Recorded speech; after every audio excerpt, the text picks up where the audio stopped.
एका पाणीपुरीत 6 भन्नाट फ्लेवर्स. होय, जर तुम्ही पाणीपुरीचे खरे फॅन असाल तर आजचा व्हिडिओ तुमच्यासाठी खास आहे.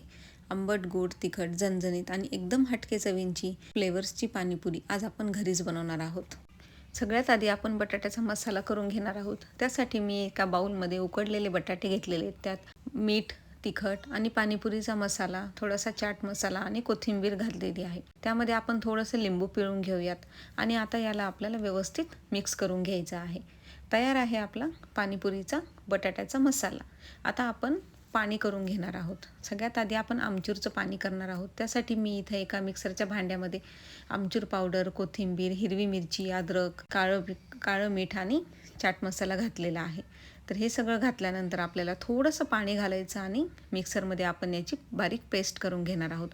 आता ही पेस्ट मी एका छोट्याशा बाउलमध्ये काढून घेणार आहे. याच्यामध्ये आता व्यवस्थित आपल्याला 1.5 वाटी पाणी घालून घ्यायचं आहे आणि हे घातल्यानंतर याला व्यवस्थित आपल्याला मिक्स करून घ्यायचं आहे.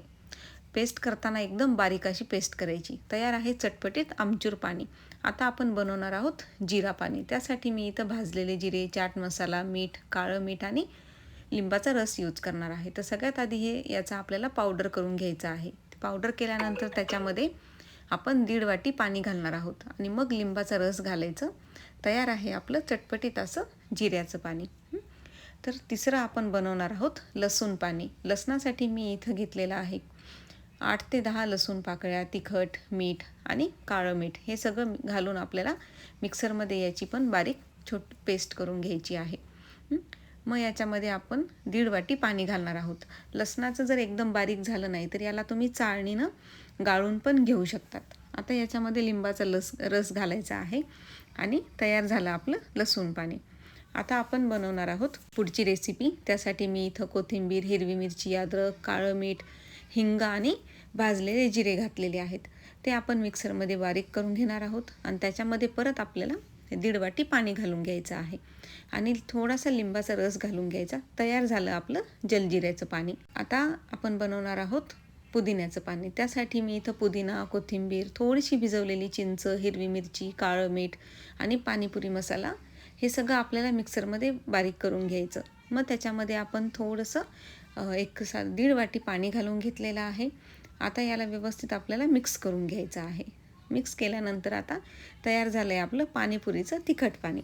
आता आपण बनवणार आहोत गोड पाणी. त्यासाठी मी इथं चिंच साधारण 1 तास आधी भिजवून घेतली होती. मग त्याला मिक्सरमध्ये बारीक करून चाळणीमध्ये असं व्यवस्थित त्याला गाळून घ्यायचं.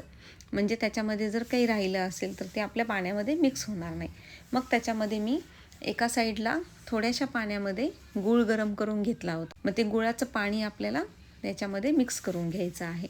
असं केलं ना म्हणजे मग व्यवस्थित गूळ त्याच्यामध्ये मिक्स होतो. आता याच्यामध्ये आपण काळं मीठ आणि थोडंसं साधं मीठ आणि पाणीपुरीचा मसाला घालून घेणार आहोत. तुम्हाला कोणता फ्लेवर जास्त आवडतो ते मला कमेंट करून नक्की सांगा. तर तयार झालं आहे आपलं पाणीपुरीचं गोड पाणी. व्हिडिओला सबस्क्राईब करायला विसरू नका. अशा पद्धतीनं तयार झाली आहे आपली फ्लेवर्सची पाणीपुरी.